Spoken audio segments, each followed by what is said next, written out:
everyone, it is Abigail, the author of the Black Book Space blog. I am back talking to you about 3 books that I plan to read now that school is back in session as a teacher. So if you're looking to make sure you're keeping that momentum going for your reading list as a teacher this year, come back and let's talk about books. So this is a book that I've already talked about. Actually, I've already talked about each of these books. This one is called Confessions of an Inner City Teacher.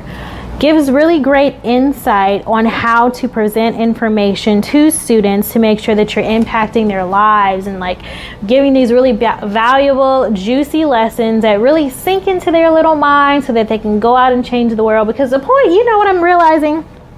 And I've said this many times, children, this generation, they're going to change the world regardless. We want to make sure that they change the world that's better for all of them, right? So want to make sure that they believe in themselves, that they love themselves, that they love others, that they see other people as powerful human beings as well, that they're working on things like getting rid of human trafficking and, you know, the government stealing money from people and all this kind of craziness and spamming people and scamming and all that kind of stuff. We want to make sure that they're looking at things that will affect them better in the long run. And I think that this book really helps with that.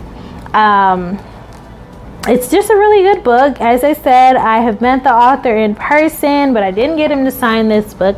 And I manifested this book because I was at a teacher's conference last summer and I really wanted the book, but I didn't necessarily want to purchase it because I feel like I'm always buying so many books. So I figured if it was given to me that I wouldn't feel as bad because I'd be bringing more books into the house.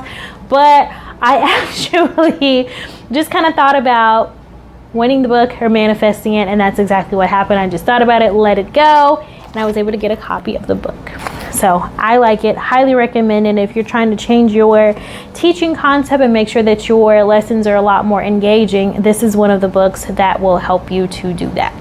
Let's switch gears and talk about you as a human being and as a teacher. This book, It's About Time, The Art of Choosing the Meaningful Over the Urgent, is an amazing book by the author Valerie Burton, where she talks about making sure that you have time for the important things in your life. What is important to you? Is it important to you to write your IEPs till 7 o'clock every single day? I'm sure that that is not something that you want to be doing, right?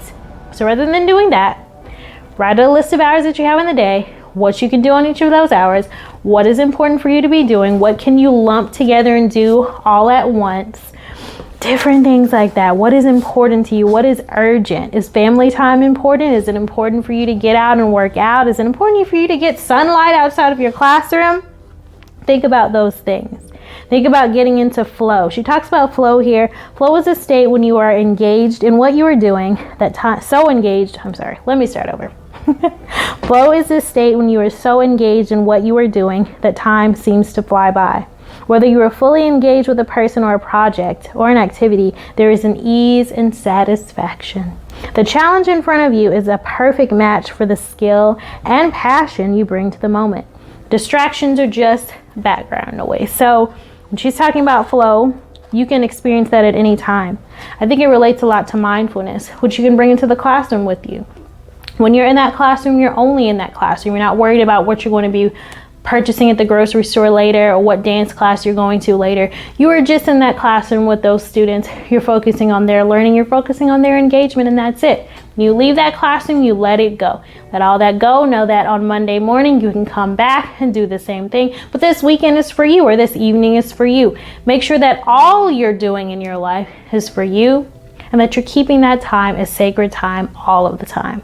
That's what this book related to me, and I wanted to relate the same thing to you. Another thing she says here is quiet gives you bandwidth to hear the divine whispers of wisdom that are drowned out by the noise of false urgency. So take the time to meditate and be quiet. Relax where you are whenever you can. Maybe if you get to school a little early, don't run inside and start putting up your bulletin board. Maybe sit in your car and take a few deep breaths. Take time for yourself.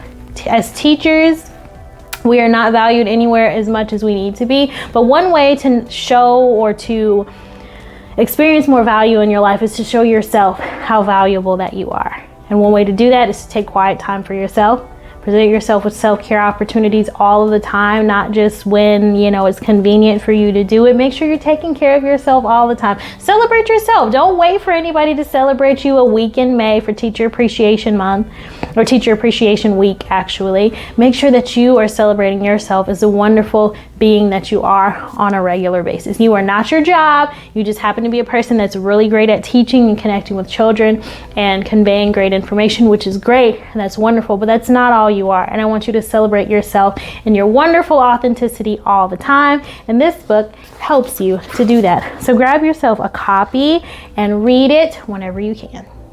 This is probably the most talked about book on this channel. It is Rest is Resistance.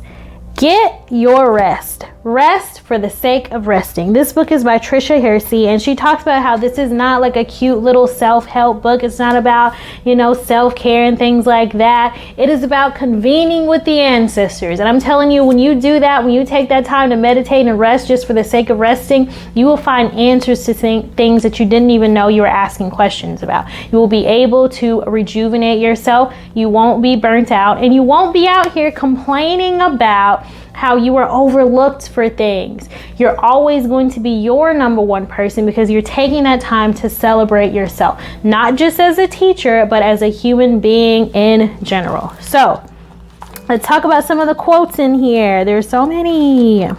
What if we simply saw our birth and living and breathing and connection with ourselves and our families as enough? What if we saw that as enough? What if we weren't always out here, okay, I gotta make sure that I do this, this, and this so that everyone knows what a great teacher I am? We already know what a great teacher you are.